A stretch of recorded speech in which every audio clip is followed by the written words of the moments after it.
جیسے کچھ اور پرابلمس ہے، ایسے رہتے وہ لوگ کما نہیں سکتے، تو ہم ظاہری دیکھ کر یہ سوچتے کہ ارے دیکھنے میں تو ہٹے کٹے، لیکن یہ دیکھو وہ ہٹے کٹے بھی ہیں اور کما رہے بھی، تو ایسوں کو نہیں دینا۔ لیکن اگر وہ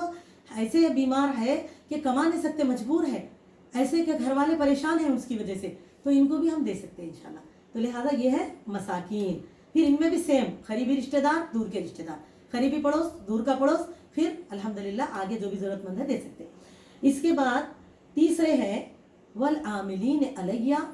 عاملین علیہ کس کو کہتے ہیں؟ جیسے کہ نبی صلی اللہ علیہ وسلم کے زمانے میں جو لوگ زکوٰۃ اصول کر کے لاتے تھے نا، تو یہ کیا ہے؟ اسلام کے خدمت گزار ہے، جو اسی ڈیوٹی کے اوپر فائز ہے، یہی نوکری ہے سمجھو اب ان کی، کبھی یہاں سے کبھی ادھر سے کبھی ادھر سے جا کے لاتے تھے، تو انہیں یہی ذمہ داری پوری کرے، لیکن ان کے بیوی بچوں کا بھی پلنا ضروری رہتا نا، اور ان کو دوسری جگہ نوکری کرنے کے لیے وقت نہیں ہے، اور پھر ان کے ذریعے بھی نہیں ہے دوسرے، تو ایسے وقت کیا کریں گے؟ ان کو اسی زکوٰۃ میں سے ان کو دینا،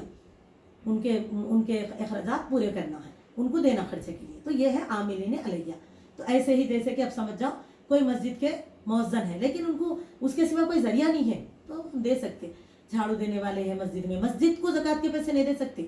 لیکن وہاں پر ایسے لوگ کام کر رہے ہیں جو اس کی خدمتیں کر رہے ہیں اور ان کی زندگی اسی کے اوپر ہے، دوسری ذریعہ نہیں ہے ان کو۔ اب امام صاحب ہے، انہیں دن رات بیچارے مسجد میں رہتے ہیں، وہ امامت کراتے، اس کے ذریعہ ہے جو بھی ہے تنخواہ آتی اس پہ گزارا ہے ان کا، اور ویسے مشکلوں سے گزارا چلتے رہتا ان کا، تو ایسے وقت زکوٰۃ سے بھی ان کی مدد کر سکتے ہیں، ٹھیک ہے۔ اسی طرح سے والمؤلفۃ القلوبہم، اب آتے ہیں ہم کو چوتھے، مؤلفۃ القلوب وہ تو جس کے دل پرچائے جاتے ہیں، یعنی کہ اسلام کی طرف پھرتے ہیں، اور وہ لوگ اپنے مذہب اللہ اسلام کو اپناتے مسلمان ہوتے ہیں، یعنی نو مسلمین، سمجھ رہے ہیں؟ نو مسلمین کو زکوٰۃ کے پیسے دینا، کیونکہ وہ نئے نئے اسلام میں آتے، جس کی وجہ سے ان کو کئی مشکلوں کا سامنا کرنا پڑتا، اہل و عیال سے ٹھکرا دیے جاتے، ایسے معاملات ہوتے، تو ایسے کسی انسان کو ہم زکوٰۃ سے پیسے دے کے ان کے لیے ان کے اسباب کے ذریعے بناؤ، تاکہ وہ اسلام میں ٹکے رہیں، اور الحمدللہ اسلام کی یہ خوبیوں سے وہ واقف ہوں گے، تو اور بھی اللہ کی محبت اور اسلام کی محبت ان کے دلوں میں آئے گی انشاءاللہ، اور استقامت ہوگی، متقی بنیں گے، تو لہٰذا ان کی اپن مدد کرنا، ٹھیک ہے۔ اور اسی طرح اگر ہماری نظر میں ایسے نہیں ہے، کوئی ایسے ادارے ہیں جہاں پر نو مسلمین کی مدد کی جاتی تو چلاتے یا ان کا ساتھ دینے والے، تو ایسی جگہ بھی دے سکتے ہیں انشاءاللہ۔ لہٰذا چوتھے نمبر پر کون ہے؟ نو مسلمین ہے۔ اس کے بعد وفر رقاب، یعنی کہ اور گردنوں کا چھڑانا، رقاب کے معنی گردنوں کا چھڑانا۔ تو پہلے زمانے میں کیا ہوتا تھا؟ والدین قرضہ لے لیتے تھے، اور جب قرضہ پھیر نہیں سکتے تو اپنے بچوں کو اس میں دے دیتے تھے، غلامی میں ان کے، جس سے انہوں نے قرضہ لیا، بڑھاتے چڑھاتے سود ہوتے تھے، اسی لیے تو اللہ اس سے منع کرے اپنے کو، تاکہ ہم خیر سے ایک دوسرے کی مدد کریں اور دوسرا ہمارا مسلمان بھائی پریشان نہ ہو۔ اللہ تعالی ہم تمام کو اس کی بھی صحیح توفیق دے۔ تو میری بہنوں، اب کیا ہوتا تھا؟ وہ بچہ وہاں غلام چلے جاتا تھا، اب وہ غلام اب نکاح کرا تو بیوی بھی غلام، بچے ہوں گے تو بچے بھی غلام، تو ایسے کثیر غلاموں کی تعداد تھی ابتداء دور اسلام میں، اور بعد میں بھی کئی سارے گزرے ہیں، تو غلاموں کو آزاد بھی کرا سکنے کا حکم ہے۔ تو آج ایسے غلام ہمیں نہیں ملتے، تو کیا ہے؟ قیدیوں کو آزاد کرا سکتے ہیں، یا قیدیوں کو آزاد کرانے پہ بھی پیسہ لگا سکتے ہیں انشاءاللہ تعالیٰ، ٹھیک ہے نا۔ وفر رقاب، اس کے بعد والغارمین،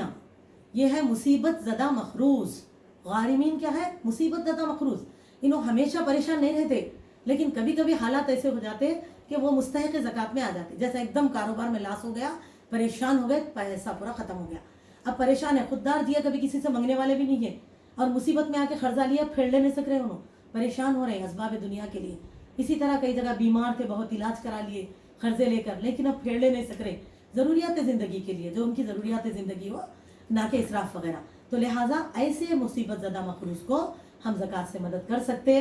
اور ایسے مدد کریں تاکہ پھر سال تک وہ خود زکوٰۃ دینے والے بن جائیں انشاءاللہ تعالیٰ۔ اسی لیے تو ہم کو زکوٰۃ کے لیے تحقیق کرنے کا حکم دیا گیا۔ اور میری عزیزوں، ہم ہیں کہ اس بات کو سمجھتے نہیں، کئی لوگ ایسے ہوتے جو ایسے حالات سے گزرتے اور بتا نہیں سکتے، اور ہم دیکھ کر بھی انجان ہوتے، خاموش بیٹھ جاتے، تو نہیں، بلکہ وہ ہمارے زکوٰۃ کے حقدار ہوتے ہیں۔ اور آج کے جیسے حالات ہم دیکھ رہے ہیں نا، کہ اس وقت تو ہر کوئی لاک ڈاؤن کی وجہ سے گھروں میں بیٹھے ہوا ہے، تو زکوٰۃ کے معاملے میں کئی سارے ایسے لوگ ہیں جو آج مستحق ہوئے بیٹھے ہیں، تو احساس کریں میری بہنوں، اپنے رشتہ داروں میں سب سے پہلے، پھر پڑوسیوں میں، اور ان کی زکوٰۃ ان کو دیں، ان کی مدد کریں، تاکہ اللہ تعالیٰ ہم کو اس کا اجر عطا کرے۔ اور میری عزیزوں، اسی طرح سے وفی سبیل اللہ، اور اس کے بعد ہے 7ویں نمبر پر فی سبیل اللہ، یعنی کہ اللہ کی راہ میں جد و جہد کرنے والے لوگ، ایسی تنظیمیں، ادارے، سب بھی، جماعت کام کرنے والی، دعوت کا کام کرنے والی جماعتیں، ادارے وغیرہ جو بھی رہتے، مردوں کی ہو خواتین کی ہو، ہم ان کو مال سے مدد دے سکتے ہیں انشاءاللہ تعالیٰ، ٹھیک ہے نا. اسی طرح سے وابن السبیل اور راہ کا مسافر, سمجھ گئے, راہ کے مسافر یعنی کہ کوئی آدمی اپنے ملک سے ہمارے ملک کو آئے یا علاقے سے یہاں پر آئے, اور آنے کے بعد یہاں پر آنے کے بعد ان کا مال پورا خرچہ ہو گیا یا چوری ہو گیا, جو کچھ بھی, حالانکہ وہ اپنے ملک میں اچھے مال کے رکھنے والے ہیں لیکن یہاں پر اب پریشان ہیں, تو ایسے وقت ان کے جانے کے اسباب نہیں ہے, نہ ان کو کھانے پینے کے اسباب ہے, اور ہمارے یہاں بھی زکوٰۃ کے سوا کچھ اور نہیں ہے, تو لہٰذا اپنی زکوٰۃ سے ان کی مدد کریں انشاءاللہ تعالیٰ, تو یہ حقدار بن جاتے ہیں اس وقت کے لیے. تو مسافر کی بھی زکوٰۃ اور صدقات سے ہم مدد کر سکتے ہیں انشاءاللہ تعالیٰ. ٹھیک ہے, تو میری عزیزو اسی طرح سے جیسے کہ فی سبیل اللہ میں ایک بات جو میں بتانا بھول گئی تھی دوبارہ بتا دوں, جیسے کہ مدرسے یعنی کہ مسجد کو زکوٰۃ کے پیسے ہم نہیں دے سکتے لیکن مدارس کو دے سکتے, کیونکہ مدارس میں غریب بچوں کی تعلیمات ہوتی ہے, یتیموں کی تربیت ہوتی ہے. ایسے رہتے ہیں نا مدارس میں, جو اگر 4 پڑھ رہے ہیں تو اس میں 1 مال دینے والے تو 3 تو فری پڑھنے والے رہتے ہیں. تو ایسی جگہ پر بھی ہم اپنے تعاونات کریں تاکہ اسلام کی مدد ہو. اللہ تعالیٰ کیا بولے, فریضۃ من اللہ واللہ علیم حکیم, یہ فرض ہے تم پر, یہ 8 لوگ, سمجھ گئے, اللہ تعالیٰ کی طرف سے یہ 8 لوگ فرض ہے اپنے اوپر, ان کو چھوڑ کر اب ہم کہیں نہیں دے سکتے, اور ان کی تحقیق کریں اور کر کے ان کو دیں انشاءاللہ تعالیٰ. اور اللہ بتا رہے کیونکہ اللہ ہی جانتے علم اور حکمت رکھنے والے ہیں, تو کہاں دینے سے ہم کو فائدہ ہوتا, اور جہاں دینے سے صحیح فائدہ ہوگا اور ہماری عبادت ہوگی, اس کو اللہ تعالیٰ نے ہمارے لیے نشاندہی فرما دی. اب اگر ہم میری عزیزوں چھوٹی جیسے اب قریبی رشتہ داروں کا ایک لاسٹ پوائنٹ بولتی ہوئی میں تکمیل کر دوں. عام طور پہ ہم اس لیے بھی نہیں دیتے رشتہ دار اور پڑوسیوں میں, کبھی کبھار انبنیں ہوتی رہتی ہے, تو ہم بولتے نہیں ماں ان کو تو بہت غرور ہے, انہوں نے ایسا کرے, ان کے بچے ہمارے بچے سے لڑ لیے, تو یہ کوئی وجہ ہے بتائیے؟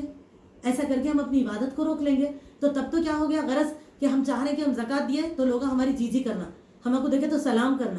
ہم آگے تو احترام سے ٹھہرنا, تو پھر کیا ہو گیا, یہ تو غلاموں کو خریدنا ہوا, یہ ٹھیک نہیں ہے. اگر آپ کو وہ جڑ رہے نہیں جڑے, آپ سے بات کر رہے نہیں کر رہے, وہ سب چھوڑ دیجیے, ہے نا, بلکہ آپ کو دینا ہے, آپ کی زکوٰۃ کے وہ حقدار ہیں ان کو ادا کرو.